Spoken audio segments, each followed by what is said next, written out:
Continuamos con la serie de seminarios de este curso 2009-2010, hoy con la presencia de Liborio Hierro. Liborio es catedrático en la Universidad Autónoma de Madrid y ha sido otras muchas cosas: jurista práctico, abogado, jurista dedicado a la administración pública durante muchos años, ahora jurista teórico del derecho. Creo que sensu stricto teórico del derecho, quedan pocos, y Liborio es uno de ellos, de los que practican todavía la teoría del derecho en España. Como en algún sentido también es un grupo donde se practica mucha teoría del derecho, sensu stricto, pues la presencia de Liborio aquí por primera vez, creo que por primera vez para dar un seminario, es un gran placer, y también es un gran placer personalmente, porque tenía muchas ganas que no solo Liborio visitara Girona para hacer vacaciones, que lo hace habitualmente y lo que muestra su buen gusto para hacer vacaciones, sino también para estar con nosotros en este grupo. Así que muy bienvenido, muchísimas gracias por venir y nada, todo tuyo, te escuchamos. Muy bien. Arturo ha llegado, no sé si quiere el papel y si se apunta a la comida. Muy bien, Arturo se apunta a la comida, ¿verdad? Bueno, pues buenos días a todos y muchas gracias a Jordi por sus palabras y por su invitación a venir aquí a estar con vosotros hoy. Como él ha dicho, yo soy gerundés o gironés, pero de vacaciones. Hace 21 años que veraneo todo el mes de agosto en la costa, y con frecuencia vengo a esquiar a la montaña, también a Gerona, a la Cerdaña. Bien, yo le agradezco mucho a Jordi la invitación. Y quedamos en que hablara sobre el realismo jurídico, que es un tema al que hace muchísimo tiempo estudié, el escandinavo en particular, para hacer mi tesis doctoral, cuando eso era prácticamente desconocido, salvo en algún epígrafe de algún manual donde se decía algún tópico sobre los escandinavos, generalmente algún tópico infundado. Y yo hice la tesis entonces, la leí en el año 79, la empecé en el año 74, ya un poco mayor.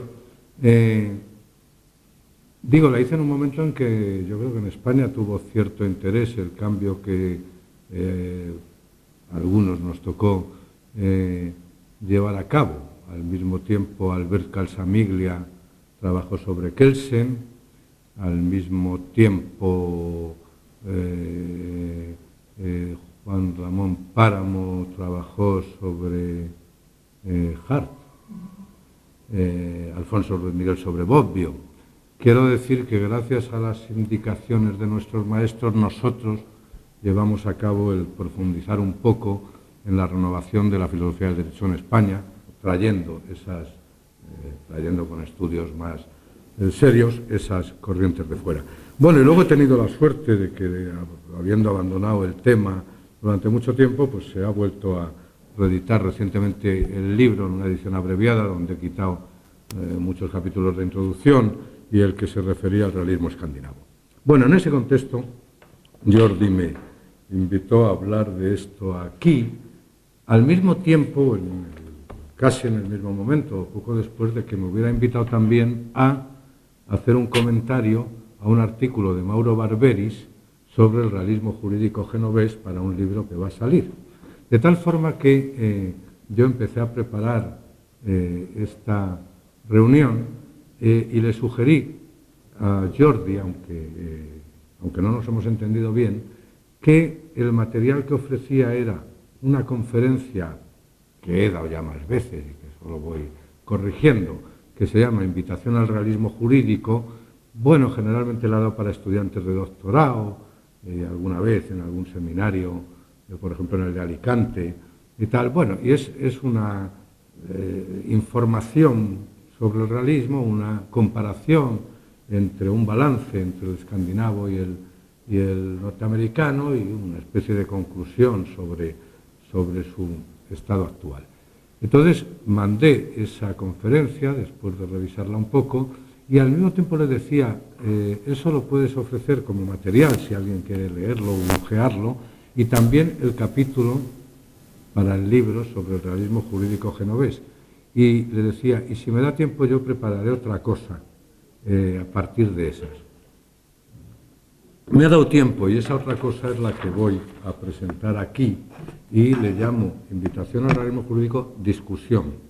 Y es el papel que se acaba de distribuir y es un poco distinto. Empieza con cosas del que he repartido, luego une otras distintas y algunas del capítulo sobre el realismo genovés y amplía un poco la cuestión. Y mi intención, espero que no sea muy largo, es suscitar la pregunta de si el realismo jurídico tiene todavía presente y futuro, si nos puede servir para algo, plantearlo como yo lo veo, y mi principal interés es a continuación saber qué decís los demás. Bien, los problemas de lo que cuando yo estudiaba se llamaba metodología jurídica, y era uno de los nombres de la filosofía del derecho, porque había libros como el de Larens o el de Hernández Gil en España, que bajo ese nombre contaban todas las corrientes contemporáneas de la filosofía del derecho.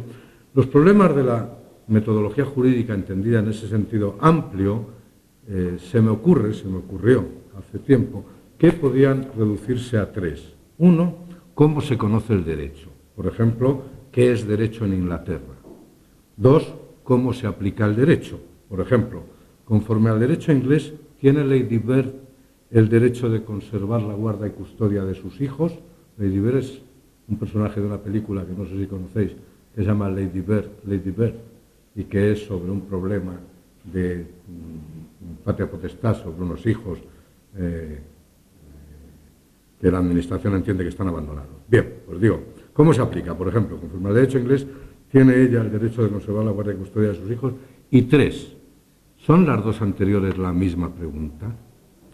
Yo quiero centrar ahora vuestra atención en esta tercera pregunta, que me parece que solo admite dos contestaciones. Primera, que evidentemente las dos anteriores son la misma pregunta, y por ello el método jurídico es solo uno que sirve para conocer el derecho y para aplicarlo. Esto es lo que hace tiempo se me ocurrió llamar la contestación del profesor de esquí, porque como todos saben, y si no yo se lo digo, los profesores de esquí todos esquían muy bien. Si yo le explico qué es esquiar, dice un profesor de esquí, usted aprende a esquiar, porque esquiar es solo hacer aquello en lo que consiste esquiar. Del mismo modo, aplicar un derecho determinado es hacer aquello que dice ese determinado derecho que hay que hacer. Conocer y aplicar es lo mismo. El conocimiento rige la decisión siempre y cuando, naturalmente, uno quiera decidir conforme a derecho. La segunda contestación a la tercera pregunta es que evidentemente son dos preguntas distintas y por ello el método jurídico es doble. Hay un método de conocer y otro método de aplicar. Esta sería, se me ocurrió, la contestación del entrenador de fútbol.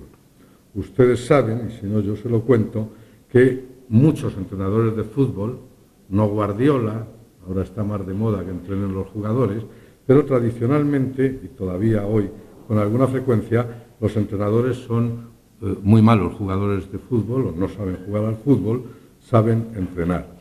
Yo sé cómo hay que jugar al fútbol, dice el entrenador de fútbol, aunque no sepa hacerlo bien.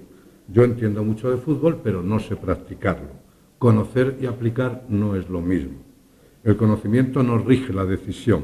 Entre otras razones, porque el método científico, se puede decir, para conocer un ordenamiento jurídico es el mismo, sea cual sea el ordenamiento jurídico a conocer. Y sin embargo, el método para tomar decisiones conforme a un orden jurídico determinado es el que en ese orden se acostumbra a seguir o está establecido que se siga. El primero, el método de conocimiento, es externo, al sistema jurídico. El segundo, el método de aplicación, es interno al sistema jurídico. La metodología jurídica debe ser muy complicada porque después de más de 200 años ni siquiera nos hemos puesto de acuerdo en saber de qué trata. Respecto a la primera cuestión, ustedes han estudiado, nosotros hemos estudiado, que el derecho es el espíritu del pueblo y su conocimiento exige un método histórico, o que el derecho es expresión de la razón y su conocimiento exige un método racional, o que el derecho es una exigencia de la naturaleza, lo que implicaría un método naturalista, o que el derecho es la voluntad del soberano, lo que conlleva un método de interpretación comunicativa, o que el derecho es lo que los jueces deciden que sea, lo que probablemente implica un método de conocimiento más o menos sociológico, etc. También habrán estudiado, o hemos estudiado, que el derecho se aplica mediante un silogismo, o que el derecho se aplica buscando la solución moralmente más correcta, o que la aplicación del derecho nunca permite llegar a una única solución, o que la aplicación del derecho ha de estar orientada sociológicamente, etc. Aparentemente, la primera serie de respuestas parece responder a qué es el derecho, y por lo tanto implica un método para conocerlo, y la segunda parece responder a cómo se aplica, y por lo tanto implica un método de aplicación. Y esta cuestión, o esta dualidad, sería relativamente sencilla si a cada respuesta de la primera serie correspondiese una y solo una respuesta de la segunda serie, pero desgraciadamente ni siquiera es así. En el primer papel pongo algunos ejemplos que me parecen conocidos y que no voy a repetir ahora y prescindo ahora. Vamos hacia adelante. A pesar de todo, en algunas respuestas a estas cuestiones sí parece que de lo que entendamos que es el derecho se deriva automáticamente cuál es el método para aplicarlo. Por ejemplo, si entendemos que el derecho son normas establecidas y que estas normas son axiomas racionales, entonces no cabe duda de que su aplicación es una deducción. Si el derecho son axiomas del tipo si P, entonces Q, su aplicación es sencilla. Es así que P, luego entonces Q. En principio no parece extraño que este esquema, mucho más congruente entre el problema del conocimiento del derecho y el problema de su aplicación, se haya convertido en el mundo contemporáneo en el paradigma dominante. Paradigma que podríamos abreviadamente denominar paradigma del positivismo, por lo menos del positivismo clásico. En nuestro ambiente, una gran parte de estos problemas parecen resueltos por este paradigma dominante, que nos dice que conocer el derecho de un país es conocer las normas jurídicas vigentes en ese país, que las normas son prescripciones y que aplicarlas es hacer lo que esas normas dicen que hay que hacer. El único problema, aunque ya sea bastante problema, es saber qué quieren decir las normas.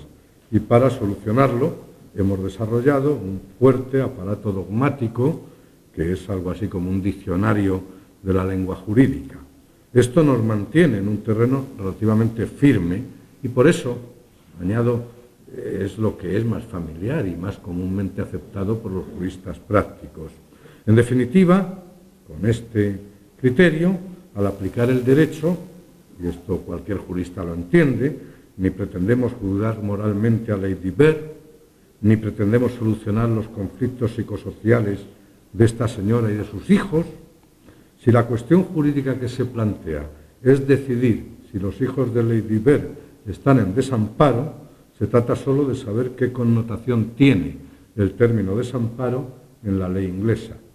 Y una vez establecido esto, resulta fácil decidir si los hijos de Lady Bird están o no están en situación de desamparo y por ello deben pasar a la asistencia social o deben permanecer bajo la guarda de su madre. Se trata sencillamente de despejar P y si P, entonces Q. El problema es, como todos sabemos, que si aceptamos este paradigma tan cómodo y familiar para los juristas, nos situamos automáticamente en un mundo conceptual, en lo que todo el mundo sabe que se ha llamado el cielo de los conceptos. La verdad es que se trata de un universo bastante firme y seguro, aunque tiene el riesgo de ser ficticio. Por ejemplo, Un buen jurista de este tipo sostendría, con razón, que en España en 1986, cito esta fecha porque en 1987 se modificó el Código Civil, yo tomé parte en ello, para evitar lo que cuento aquí.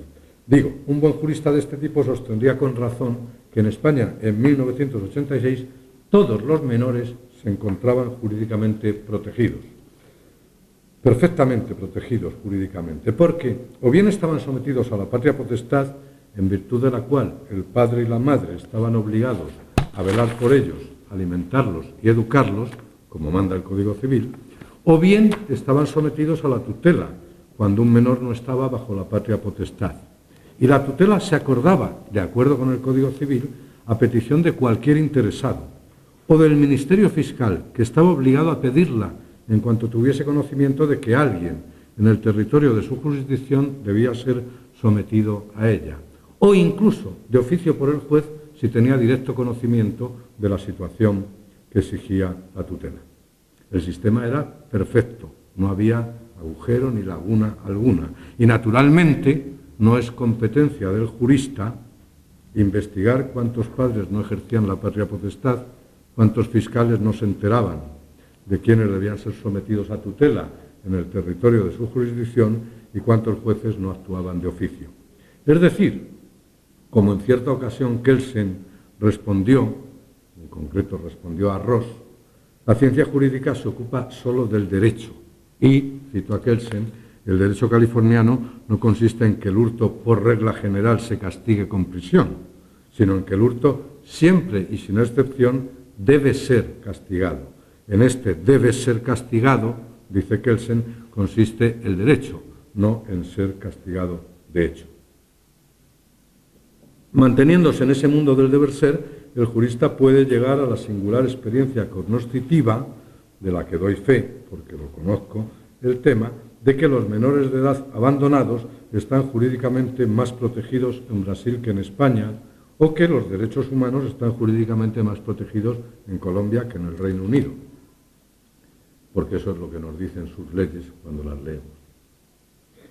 Yo les voy a invitar a rechazar, bueno, esto es un poco retórica para estudiantes, que quizá aquí sobra un poco, pero en esta conferencia, en el original, yo decía aquí, yo les voy a invitar a rechazar esas dos respuestas, que el derecho son normas, es decir, expresiones prescriptivas o el sentido de ellas, y que se aplican deductivamente. Y les voy a invitar a aceptar en su lugar algunas verdades casi evidentes para huir del conceptualismo, del formalismo, de la dogmática o como queramos llamar a esa cultura dominante. Estas verdades casi evidentes serían: 1, el derecho no es lógica, es experiencia; 2, el derecho es algo que cambia continuamente, en cuyo cambio los jueces juegan un papel protagonista; 3, el derecho es solo un medio para cumplir ciertos fines sociales, no es un fin en sí mismo. Lo importante son los objetivos de las normas, los efectos de las normas, y si los efectos coinciden o no coinciden con los objetivos o propósitos.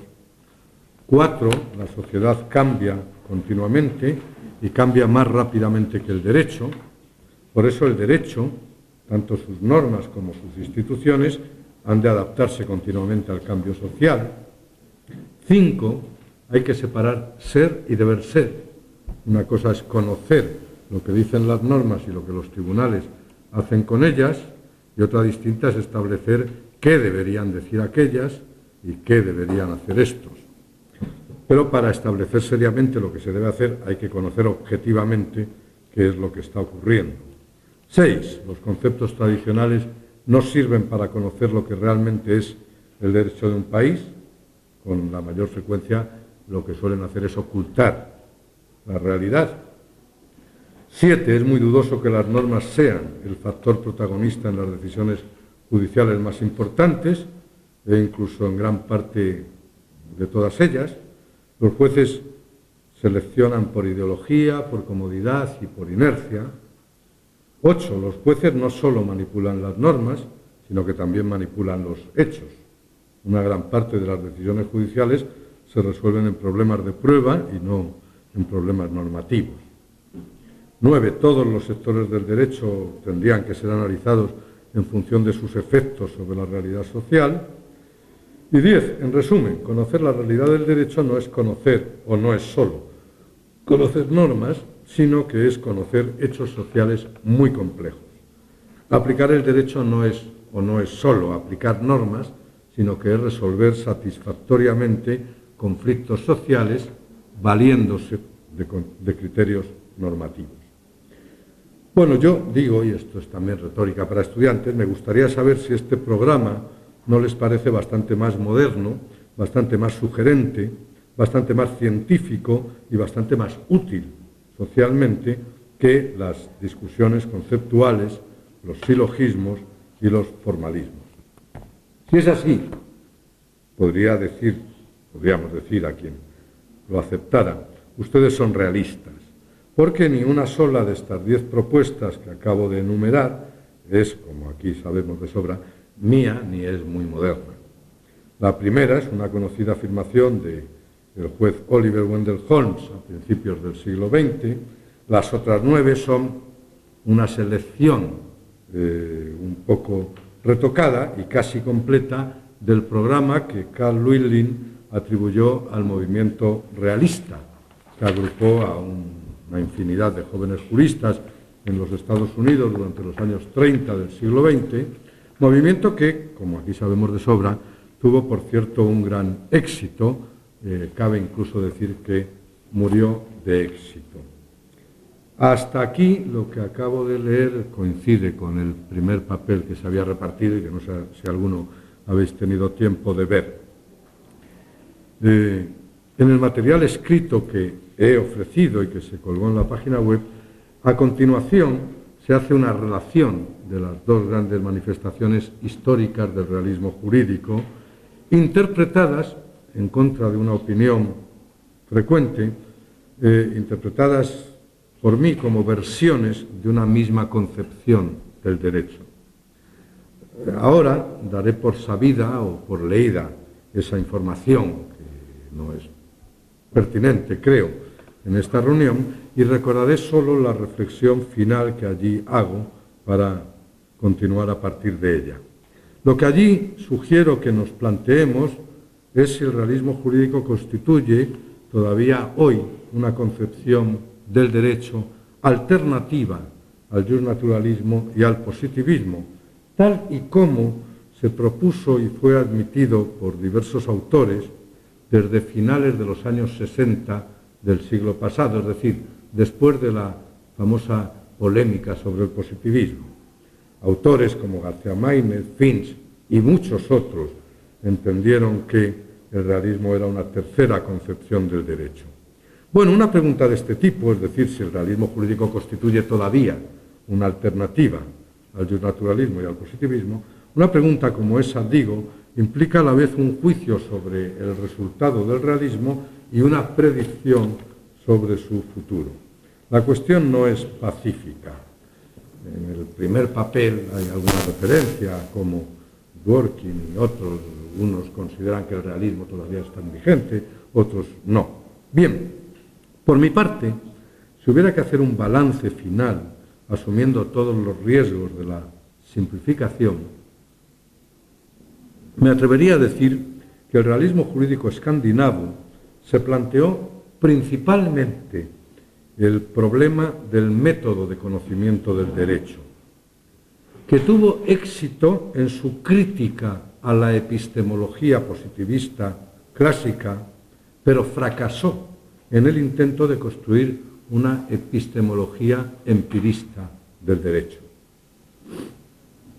El realismo jurídico norteamericano, por su parte, en mi opinión, se planteó principalmente el problema del método de aplicación del derecho. Tuvo éxito en su programa de construcción de un método realista, pero fracasó, o murió de éxito, en el intento de construir un programa crítico. Es decir, simplificando o exprimiendo estas 2 manifestaciones del realismo jurídico, creo que podemos ubicar principalmente, no solo, pero principalmente el realismo jurídico escandinavo en torno a la pregunta sobre el conocimiento del derecho y el realismo jurídico norteamericano en torno a la pregunta sobre la aplicación del derecho, de las que he partido al principio. Y podemos decir que el escandinavo, me parece a mí, tuvo éxito en la crítica y fracasó en la construcción, mientras que el norteamericano tuvo éxito en la construcción y fracasó en la crítica. Esto es discutible y quizá en el otro papel lo explico un poco más, aunque ahora volveremos a ello. Siempre que se me ha requerido en los últimos años para opinar sobre el realismo, me ha parecido necesario concluir diciendo el realismo ha muerto. Y me ha parecido necesario en aras del rigor académico o simplemente de lo que me parecía la verdad. También he dicho alguna vez que en lo más profundo de mi vocación como jurista me gustaría que de algún modo ese realismo resucitara. Hace muy poco tiempo, ya lo he señalado antes, Jordi Ferrer me invitó a comentar un estudio de Mauro Barberis sobre una tercera manifestación del realismo jurídico de la que nunca me había ocupado, ni en esa conferencia aparece nombrada. Sería la que Giovanni Tarello fundó en la Universidad de Génova. Acepté sin ningún prejuicio el encargo y con cierto entusiasmo el encargo de Jordi Ferrer, casi con el íntimo deseo de encontrar en ese trabajo una posibilidad de reivindicar el realismo. Pero no me sorprendí, aunque me entristeciera, cuando comprobé que el estudio de Barberis concluía que también en Génova el realismo había muerto. Mi comentario pensaba yo que lo tenían también ustedes, porque invité a Jordi, pero no me entendió, a colgarlo en la página, y ya dije, y si me da tiempo, hoy lo manejaré. Pero da igual, lo podrán leer más adelante, el que tenga interés, si lo tienen, y ahora lo doy por leído, o por lo menos por legible. La conclusión de Barberis, que yo reafirmo, es decir, que después de estudiarla y considerarla, digo que tiene razón, no es, sin embargo, pacífica. Y la prueba de que no es pacífica es que, leído mi comentario a Barberis, Isabel Fanlo, compañera de Génova, conocida de todos, creo, me ha sugerido lo siguiente. Permítanme una larga cita. Me lo ha sugerido en una carta, que más que una carta es una recensión, porque tiene forma de carta, pero son 6 páginas discutiendo mi capítulo sobre Mauro. Y dice, cito, si por realismo jurídico entendemos sus dos versiones históricas, el norteamericano y el escandinavo, tienes toda la razón al decir que esas versiones, en muchos, aunque no todos, sus aspectos ya han sido hoy superadas. Pero el realismo tarelliano, según yo creo, denota no solamente una tesis metodológica, ya capturada en efecto por el positivismo metodológico, una teoría escéptica de la interpretación, hoy muy revisada por Guastini y por los demás discípulos de Tarello, sino algo más, un modelo práctico de ciencia jurídica que, en mi opinión, dice Isabel Fanlo, no logra ser capturado por el debate positivista contemporáneo. Me refiero a una manera de mirar el derecho como fenómeno social, comprometida no solo con el análisis conceptual, sino también con la crítica a las tendencias formalistas todavía muy difundidas en la manera de concebir y enseñar el derecho. Continúa un poco más adelante. Una ciencia interesada en el análisis metajurisprudencial y en estudios sobre la sociología de las profesiones legales, y que más en general se muestra abierta a las ciencias sociales, ella pone frente a las ciencias sociales, en una perspectiva tanto de historia de la cultura jurídica como de investigaciones empíricas o de análisis de las políticas públicas. Mi modesta opinión, dice Isabel Fanlo, es que hoy en día, por lo menos en Italia, hay más razones para revitalizar el realismo tarelliano, también en el sentido de realismo político, utilizado por los realistas jurídicos estadounidenses, es decir, mirar el derecho, aquí faltan 2 puntos, mirar el derecho sin ilusiones, que hay más razones para revitalizar el realismo jurídico que para decretar que aquella afortunada etapa de la historia de la cultura jurídica genovesa se acabó irremediablemente. Simultáneamente me llegaba una separata doble de otro profesor genovés, Realino Marra, con su trabajo per una scienza di realtà del diritto contra il feticismo giuridico, publicada en 2 partes en diciembre de 2008 y junio de 2009 en los Materiali per una storia della cultura giuridica. El trabajo de Marra comienza por señalar que se va a ocupar de las consecuencias de una cierta representación del derecho y de la ciencia sobre el derecho más convenientes para la formación del jurista. La larga y densa reivindicación del realismo tarelliano que hace en ese trabajo largo que se publica en 2 partes, en 2 números de la revista, esa larga y densa reivindicación del realismo termina volviendo a aquel propósito inicial, a la formación del jurista, donde afirma Marra que cabe tener esperanza, gracias, cito, a la disolución de las fumatas del formalismo en una regeneración sobre bases nuevas de la cultura jurídica académica, provista, dice Marra, de una representación realista de sus propios deberes, el de organizar racionalmente el material normativo y el de adiestrar en las habilidades propias de las profesiones. Ella, esta nueva cultura jurídica académica, contribuirá mejor y sin fingimientos al funcionamiento del sistema jurídico y podrá educar a las nuevas generaciones de juristas en la conciencia de la responsabilidad conectada con el ejercicio de profesiones importantes y delicadas. Fin de la cita.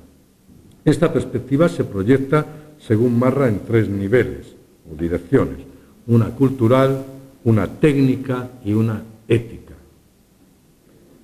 Para responder a estas invitaciones, la de Fanla y la de Marra, a recuperar el realismo, creo que sería útil hacer un breve balance de las tesis que identifican a la concepción realista del derecho. Creo que a estos efectos, es decir, para hacer un balance ahora aquí como material de discusión, las tesis características del realismo jurídico podrían reducirse, y sigo exprimiendo, podrían reducirse a 3 tesis críticas y 3 tesis constructivas, que pueden presentarse ordenadas en 3 pares. Bueno, en la nota ahí digo, prescindo, aquí resumo, exprimo, esquematizo mucho, y prescindo tanto de tesis que no son exclusivas de los realistas, como la separación metodológica entre ser y deber ser, o el emotivismo metaético, que no es exclusiva de los realistas, lo sostienen muchos positivistas, etcétera, ¿no? Y prescindo de tesis muy particulares de un autor, como la teoría de la vigencia de Alros, o de tesis que no son pacíficas, entre ellos. Bien, ese resumen esquemático de 3 tesis críticas y 3 destruens y 3 construens, ¿no?, ordenadas en 3 pares, que propongo serían así. Primera, A, la ciencia jurídica del positivismo clásico no es ciencia, sino técnica. Esto es la pars destruens. B, para conocer el derecho real hay que construir una ciencia empírica del derecho. Esto es la pars construens. 2. A, las normas jurídicas no permiten determinar la decisión de los conflictos concretos. Es una tesis sobre la aplicación, obviamente, la anterior sobre el conocimiento. B, para prever la solución de un conflicto concreto hay que conocer las decisiones habituales de los jueces. Esta es la parte constructiva. 3. A, el derecho, tanto en la dimensión legislativa como en la dimensión jurisdiccional, no es más que un instrumento de control social. B, para que el derecho formal, las normas, alcancen las consecuencias reales pretendidas, la formación de los juristas ha de estar abierta a múltiples conocimientos y técnicas sociales, economía, sociología, psicología, etc. Bien, sobre la ciencia realista del derecho, la primera tesis, en su parte destructiva y en su parte constructiva, es característica del realismo jurídico escandinavo y encontró su mejor desarrollo en la obra de Alf Ross. Se trata, como sabemos todos, del intento de elaborar una ciencia del derecho que se ajustase a las exigencias empiristas, es decir, en la que resultase aplicable el principio de verificación. Ross, que había tenido una primera etapa de influencia kelseniana, propuso un esquema conforme al cual las afirmaciones científico-jurídicas no se refieren a la validez o fuerza obligatoria de las normas, sino a su vigencia, entendiendo como tal la ocurrencia de ciertos hechos sociales. Según Ross, el principio de verificación se aplica en la ciencia del derecho de la siguiente forma. 1. Puesto que la sección D es derecho vigente, D es una directiva, una norma, D es derecho vigente, pretende ser una proposición descriptiva, no puede aludir a caracteres inobservables como la validez o fuerza obligatoria, sino a hechos sociales. 2. Puesto que las normas jurídicas son directivas sobre el ejercicio de la fuerza física, los fenómenos sociales correspondientes a tales directivas son las decisiones de los tribunales y demás órganos ejecutivos. 3. La efectiva existencia de una norma, el hecho social consistente en la existencia de una norma, en consecuencia, consiste en que los tribunales efectivamente la consideren obligatoria, elemento psicológico, y efectivamente la apliquen, elemento de conducta. 4. En consecuencia, la verificación de una proposición de la ciencia del derecho, del tipo D es derecho vigente, consiste en observar las decisiones judiciales y de los demás órganos ejecutivos. Si efectivamente los tribunales aplican la directiva D y lo hacen porque la consideran obligatoria, la proposición es verdadera. Si o no la aplican o no la reputan obligatoria, no la apliquen, entonces la proposición es falsa. 5. Los enunciados sobre el derecho vigente hoy se refieren a decisiones futuras hipotéticas. Según Ross, no interesa saber qué reglas han seguido los tribunales hasta ahora, salvo que haya razones para creer que continuarán actuando de la misma manera. 6. Puesto que la proposición sobre el derecho vigente hoy es una predicción sobre futuras decisiones judiciales, cualquier verificación de esa proposición para un tiempo determinado no evita el carácter de predicción e incertidumbre para un momento posterior. 7. El procedimiento de verificación es el mismo, ya se refiera a normas de conducta o a normas de competencia, ya que las normas de competencia son normas de conducta indirectamente formuladas. Bueno, un esquema verificacionista tan simplificado y reducido injustificadamente, en mi opinión, al ámbito de las decisiones judiciales, sirvió para sustentar buen número de críticas contra el modelo propuesto por Ross. Sin embargo, su análisis de las implicaciones normativas de la idea de validez y de la consecuente concepción kelseniana de la ciencia jurídica, es decir, su aparato crítico, fue en gran parte, si no me equivoco, el punto de apoyo de la crítica al positivismo tradicional que llevó a cabo Hart y sobre el cual reelaboró o reexplicó la noción de validez al distinguir entre el punto de vista externo y el punto de vista interno. Lo que me parece importante destacar ahora, dejando al margen otras críticas, es que el intento de Ross de reconstruir la ciencia del derecho, llamada la ciencia del derecho clásica o dogmática jurídica, en términos verificacionistas, le obligó a hacer sitio a una nueva disciplina que él llama política jurídica, que consiste, dice textualmente, en una técnica específica que abarca todos los problemas prácticos que origina el uso para el logro de objetivos sociales de la técnica del derecho, en particular de la legislación, que, eso fin de la cita, que es la esfera típica de competencia de los juristas prácticos, jueces, abogados, etcétera, que incluye tanto una política jurídica, dice Ross, de lege ferenda, como una política jurídica de sentencia ferenda, Y finalmente que en ella, dice Ross textualmente, se manifiesta la contribución que la doctrina hace a la interpretación. Creo yo que en esta nueva disciplina, más que en el ámbito exclusivo de formular enunciados verificables sobre el derecho vigente, se identificaría cualquier jurista teórico. Es esta política jurídica de sentencia ferenda y ocasionalmente de lege ferenda lo que constituye lo que siempre hemos llamado doctrina jurídica o dogmática jurídica, o más pretenciosamente ciencia del derecho, y es ella la que sigue siendo nuestro problema. Un comentario íntimo.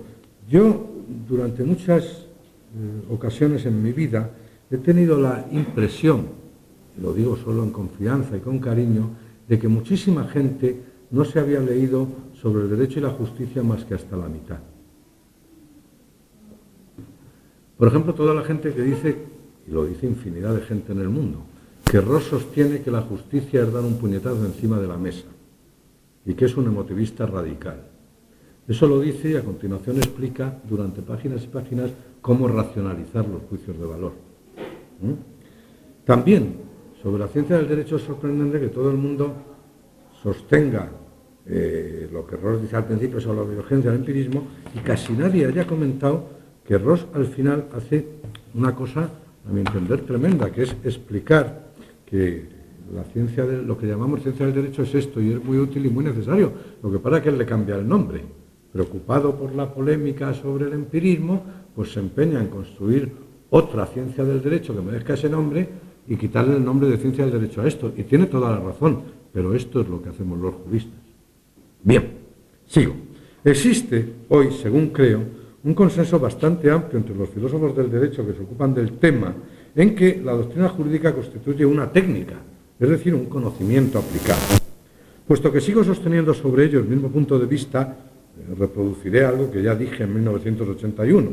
Nos encontramos con que la dogmática jurídica que generalmente domina en el ámbito académico y en el ámbito de la práctica jurídica de los estudios de derecho positivo es un tipo de actividad intelectual que, prescindiendo ahora de la cuestión eufemística de su cientificidad, satisface dos necesidades en el mundo jurídico.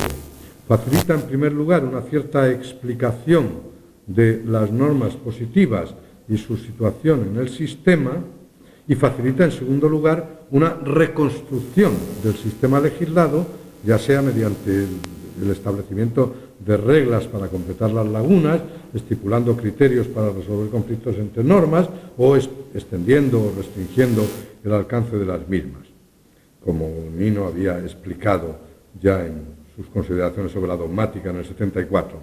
Ambas funciones de la dogmática jurídica se dan entremezcladas y, de acuerdo con las inclinaciones cientifistas del positivismo clásico decimonónico, suelen presentar la función explicativa como la dominante, haciendo aparecer la segunda, la función práctica o legislativa, dice Nino, como derivada de aquella. La realidad es muy distinta. La función explicativa es la derivada. La función explicativa de la dogmática está al servicio de su función legislativa o político-jurídica, es derivada respecto a ella. El auténtico problema de la dogmática positivista, por tanto, no está en lo que ha hecho o en lo que hace, sino en lo que dice que hace.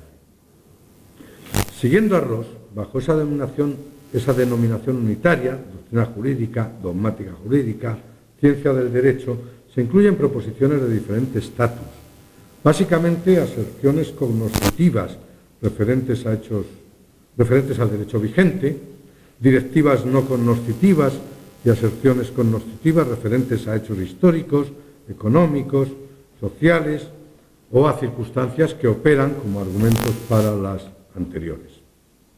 Bajo una consideración que entiendo básicamente coincidente, Manuel Atienza sostuvo ya hace tiempo el carácter técnico de la dogmática jurídica, que por lo tanto es una disciplina local y que es una disciplina normativa, no solo porque estudia normas, sino también por su función. Al ver que Alsamiglia, por su parte, lo entendió igual se atienza igual que lo entiendo yo, y formuló 4 conclusiones que merece la pena reproducir, aunque sea abreviadas. La dogmática jurídica no es una ciencia con mayúscula, pero no es nada irracional. La dogmática jurídica no es arbitraria. La dogmática jurídica incluye aspectos cognoscitivos y aspectos prácticos o orientados a fines, es híbrida.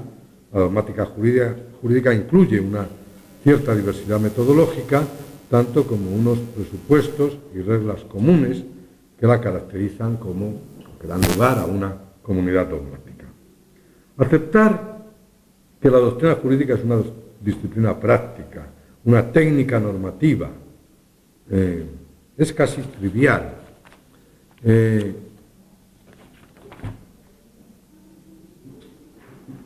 Es normativa no solo porque conoce normas, sino porque las usa para calificar otras normas y para calificar conductas y para resolver conflictos. Se propone satisfacer fines normativos. Esto es solo el primer paso. Es disolver el espejismo de que la doctrina jurídica constituya una ciencia formal o una ciencia social descriptiva o una ciencia normativa, si es que esto existiera, que en cualquier caso exprese proposiciones verdaderas. Pero es solo el primer paso. La disolución de este espejismo es solo el primer paso, porque a continuación, dado este paso, superado este umbral de crítica a las pretensiones científicas del positivismo, dado este paso hay que plantearse cuál es el método más adecuado para que la doctrina jurídica cumpla su finalidad. Y para hacerlo hay que cuestionarse precisamente cuál es esa finalidad. El conceptualismo o formalismo, la dogmática jurídica en sentido estricto, pretendía una neutralidad o pureza de la doctrina jurídica que la convertía en mera reproducción, a lo sumo integradora del derecho opuesto. Frente a ese paradigma, todas las corrientes antiformalistas han reivindicado algún tipo de vocación adaptativa o transformadora para la doctrina jurídica, cuando no han pretendido llanamente sustituir el derecho opuesto por el legislador, por el derecho de los jueces o por el derecho de los juristas. Bueno, esto sobre la primera cuestión, que en resumidas cuentas me lleva a pensar que, como he dicho antes, el realismo como planteamiento epistemológico tuvo éxito en la crítica, pero no tiene presente ni futuro en la propuesta constructiva. Una ciencia empírica del derecho no es lo que hacemos ni lo que hace falta que hagamos, y lo que Rawls llama política jurídica lo vamos a seguir haciendo y se va a seguir haciendo. Y lo otro más bien será algún tipo de sociología del derecho que tiene otro estatus y otra función. Vamos al segundo tema, sobre el escepticismo interpretativo. El escepticismo interpretativo ha sido sostenido tanto por el realismo norteamericano como por el realismo genovés. Cabría decir, creo, que en Génova aparece como una forma nueva y teóricamente más elaborada del viejo escepticismo de las reglas norteamericano. Me centraré, pues, en su formulación genovesa. Este escepticismo se apoya en 2 tesis distintas que la escuela genovesa reúne para su teoría de la interpretación. La primera es, sin que nadie lo ponga en duda, la distinción entre enunciado y significado. La segunda es, me parece a mí, el no cognoscitivismo normativo. Al calificarle ahora de normativo, quiero poner de relieve que se trata de extender el no cognoscitivismo como metaética, es decir, la idea de que los juicios de valor no son susceptibles de verdad o falsedad porque no describen nada, a cualquier otro tipo de juicio prescriptivo. Sería la tesis de que los juicios normativos no son susceptibles de verdad o falsedad porque no describen nada. Siendo esto así, se deriva de ello que el intérprete o aplicador de una norma o de un enunciado normativo realiza siempre y necesariamente un acto de voluntad y no de conocimiento. Acto de voluntad que puede ser bueno o malo, justo o injusto, correcto o incorrecto, pero en ningún caso verdadero o falso. En sus formulaciones, más tópicas, el escepticismo interpretativo queda, por tanto, directamente vinculado al no cognoscitivismo. El argumento, creo, se desarrollaría en 3 series sucesivas. La primera dice, esquemáticamente, 1, solo las proposiciones descriptivas son susceptibles de verdad o falsedad. 2, las proposiciones descriptivas son exclusivamente proposiciones sobre hechos. 3, las proposiciones normativas no describen hechos, sino que prescriben conductas. 4, luego las proposiciones normativas no son susceptibles de verdad o falsedad. La segunda serie dice, 1. Alguien puede describir como una cuestión de hecho que en un lugar X en un tiempo T existe una norma N. Esto es un enunciado. Digo, esta proposición es descriptiva porque, esta es una proposición sobre un hecho y puede ser verdadera o falsa. Pero nadie puede describir que en un lugar L, en un tiempo T, está prohibido P. Esto es una proposición normativa y no puede ser verdadera o falsa. La tercera serie dice, el que formula una norma, sea más o menos general, solo formula un enunciado normativo. 2. El significado normativo, la norma propiamente, solo aparece cuando el intérprete del enunciado le adscribe un determinado sentido. 3. El intérprete no puede conocer el significado del enunciado normativo, puesto que no lo conoce. 4. La norma no es, en consecuencia, una creación del legislador, sino una creación del intérprete. 5. Luego, la interpretación del enunciado normativo, la norma pronunciada por el intérprete, no puede ser verdadera o falsa. 6. En consecuencia, la interpretación del enunciado normativo, proferido por una autoridad normativa, es y solo es una voluntad del intérprete que no está predeterminado por el enunciado de la autoridad. Como mucho estaría motivado por el enunciado de la autoridad, pero no predeterminado. Esto creo que es el primer Guastini y el último Chiasoni. Esto es la presentación de la teoría del escepticismo interpretativo de los genoveses, de su escepticismo ante las normas en su versión más dura. Es fácil concluir que el derecho, como conjunto o sistema de normas, está radicalmente indeterminado y que cualquier estudio del derecho que pretenda ser, en alguna medida, científico, no puede sino limitarse a contarnos lo que los intérpretes de los enunciados normativos dicen que significan los enunciados normativos. Esto es un volver al judicialismo de Ross, por motivos científicos. Todo lo demás es literatura pseudocientífica, política jurídica o retórica persuasiva, que viene a ser lo mismo. Hay en esta tesis una influencia analítica, la distinción enunciado-proposición, y una influencia del realismo norteamericano, seguido en este punto por Alf Ross.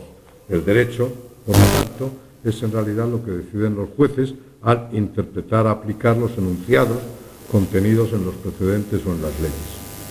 Esta separación entre la disposición y la norma, como fruto de dos actividades distintas que se producen en dos momentos distintos, ha tenido que enfrentarse a la fácil objeción de que, de acuerdo con ella, parece que el legislador, cuando aprueba un enunciado normativo, no manda, prohíbe o permite nada. No quiere decir nada. Se limita a ofrecer a los jueces y a los juristas unas pocas palabras para que ellos se entretengan en hablar de sentido normativo.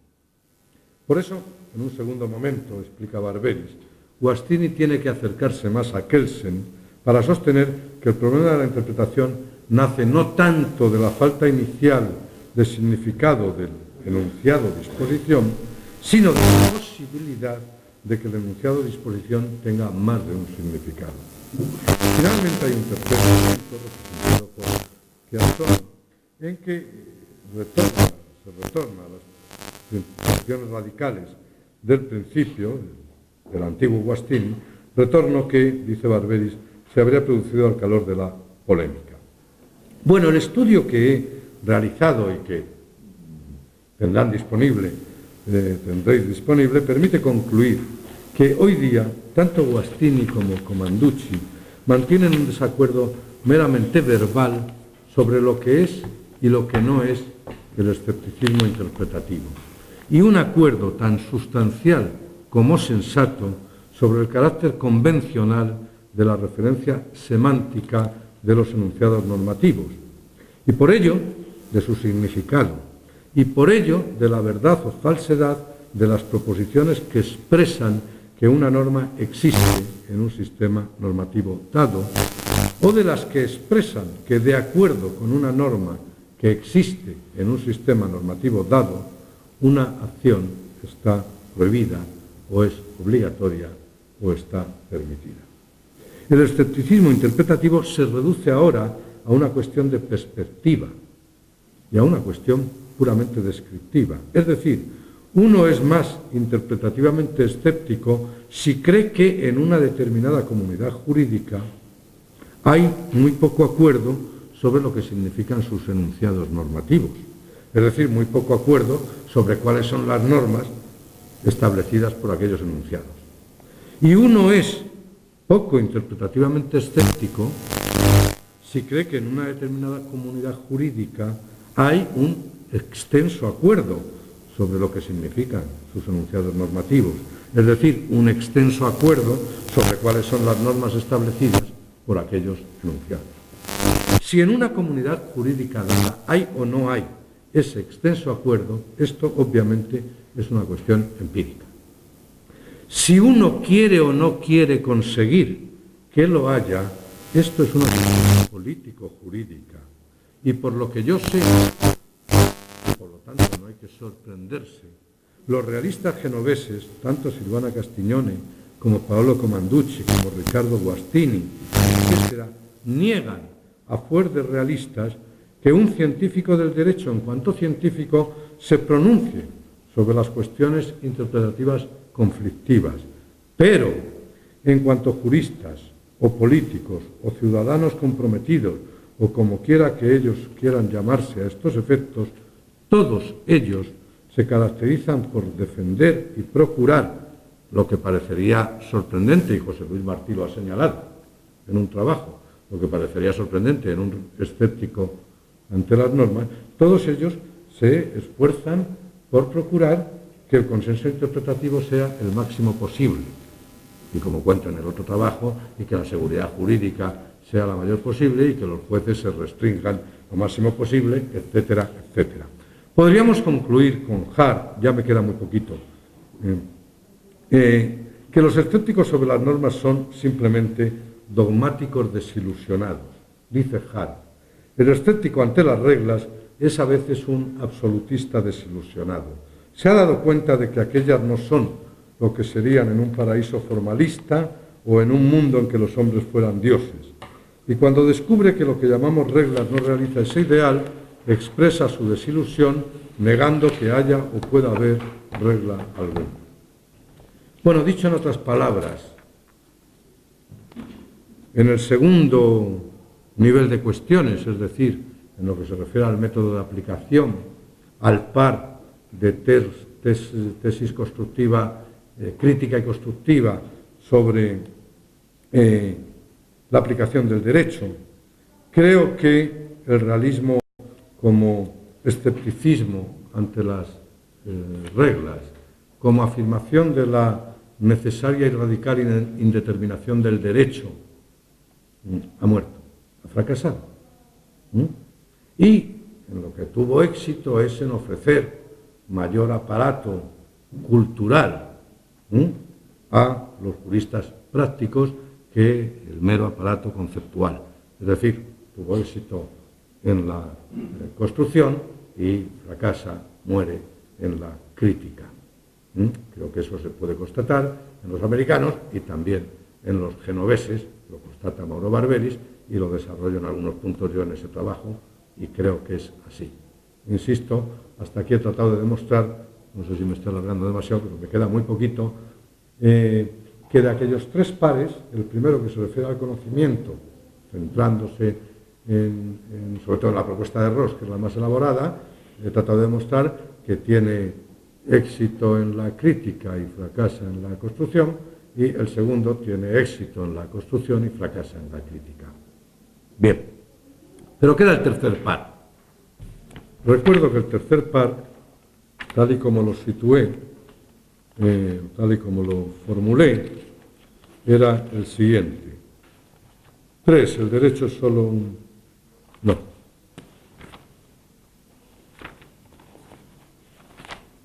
Aquí. 3. El derecho, tanto en su dimensión legislativa como en su dimensión jurisdiccional, no es más que un instrumento de control social, quiero decir, no es la voluntad de Dios, no es un producto de la razón, no es solo la voluntad del soberano, es un instrumento de control social, más rígido, más coercitivo que otros, no quiere decir necesariamente más eficaz. Bien, B, esa es la pars crítica, ¿no? Frente a otras concepciones del derecho. B, la parte constructiva sería para que el derecho formal, las normas, alcance las consecuencias reales pretendidas, la formación de los juristas ha de estar abierta no solo al literalismo jurídico dogmático, sino a múltiples conocimientos y técnicas sociales, economía, sociología, psicología, etc. Ha de enriquecerse, esta es la parte constructiva. Muy brevemente, con 2 páginas, voy a ello. Sobre la función del derecho y la formación de los juristas. Las 2 tesis que forman el tercer par implican una concepción instrumental del derecho y de la cultura jurídica. De ellas se deriva tanto la apertura de la cultura jurídica a la historia y a las ciencias sociales como al realismo político, lo que me propone Isabel Fanlo, así como su relevante influencia en la formación de los profesionales del derecho, lo que nos propone Realino Marra. Este tercer par parece recoger una gran parte de las características que Luilin atribuyó al movimiento realista y que con leves modificaciones he recogido al principio. De forma sustancial, tanto la propuesta de Isabel como la de Realino acogen las 4 primeras de aquellas 10 que yo he numerado, más la 9 y la 10, es decir, 6 de ellas. Es fácil comprobar que en ninguna de estas 6 hay apenas huella alguna de las pretensiones constructivas del realismo jurídico escandinavo, es decir, una ciencia empírica del derecho, aunque sí de sus críticas al conceptualismo y al formalismo propio del positivismo clásico. Es fácil comprobar también que de estas aportaciones, que he denominado constructivas y que ahora reivindican Fanlo Marra como la parte irrenunciable del legado tareliano, son las que marcaron el éxito del realismo norteamericano, pero que apenas queda huella alguna de sus pretensiones críticas, digo, en estas a las que me refiero, es decir, el escepticismo de las reglas, la indeterminación radical del derecho, etc. Quizás la mejor forma de enfocar unitariamente esta crítica de una cultura jurídica académica de carácter dogmático, formalista y cerrada sobre sí misma. Y esta propuesta de apertura al estudio de la historia, las ciencias sociales, los roles profesionales, su fundamentación ética, su deontología, los efectos sociales de la legislación, la eficacia e ineficacia de las normas, etc. Digo, lo mejor para enfocar unitariamente lo uno y lo otro sea tomarlo como un programa de investigación y enseñanza del derecho. Algo así, por cierto, y ahora he vuelto a verlo, es lo que hace Michael Martin en un libro del 1997, que es el único que yo conozco, además de ser muy reciente en el tiempo, muy de final del siglo XX, es el único en que se hace un estudio comparado, bastante detallado, entre el realismo jurídico norteamericano y el realismo jurídico escandinavo, y en el que Martin, y al verlo ahora me he acordado y he vuelto a recuperarle, da una consideración protagonista a lo que él llama, en los 2 casos, y lo compara, el programa de investigación. Trata específicamente, además de otros aspectos, el realismo jurídico norteamericano como un research program y el realismo jurídico escandinavo como un research program, y hace ahí un balance que ahora se me hace más interesante. Habría que reconocer, termino, que en relación con esta propuesta no todo está por hacer, ni siquiera en nuestro mundo jurídico, que aquí nos preocupamos ahora del problema de la prueba de los hechos, desde la teoría y no solo desde la dogmática procesal, que aquí nos preocupamos de la deontología profesional, empezamos un poquito, Raúl, yo que traigo para una cosa sobre eso, bueno, no, hay más gente. Bueno, quiero decir que se han hecho cosas, algunas sobre la eficacia de las normas. Bueno, quiero decir que no está todo por hacer, que el mundo no sigue en el estadio en que estaba en el mundo académico jurídico en los años 50 del siglo pasado, pero es verdad que queda mucho por hacer. Es verdad que sigue, como dice Isabel, no solo en Italia, también en España, en Francia, en Alemania, sigue encima la pesada losa de la dogmática, del formalismo, de la técnica positivista. Habría que reconocer también que bajo este punto de vista el realismo no se presenta, y esto es un desafío que lanzo, no se presenta ya como una concepción del derecho alternativa a la concepción justnaturalista y o a la concepción positivista, ni en el aspecto epistemológico ni en el aspecto ontológico. Es más, una actitud realista en el estudio y la enseñanza del derecho, lo que entiendo yo que podemos sacar, lo que entiendo yo que me reivindican Isabel Fanlo, Ralino Marra, es una actitud compatible perfectamente con cualquiera de aquellas concepciones, del mismo modo que una actitud tolerante resulta compatible con creencias muy diferentes, aunque probablemente, del mismo modo que en el caso de las creencias, la actitud tolerante es más fácil si las creencias son menos irracionales y menos dogmáticas, también, en nuestro caso, resulta más fácil asumir una actitud realista en la investigación y la enseñanza del derecho, cuanto más lejos esté uno del idealismo como epistemología, de la metafísica como ontología y del cognoscitivismo moral como metaética. Creo que sigue siendo cierto que el realismo, como una concepción del derecho y del conocimiento del derecho, alternativa al justnaturalismo y al positivismo, ha muerto, aunque haya dejado una importante herencia. Creo, sin embargo, que deberíamos aceptar esa invitación al realismo jurídico como programa de investigación y enseñanza del derecho. Y eso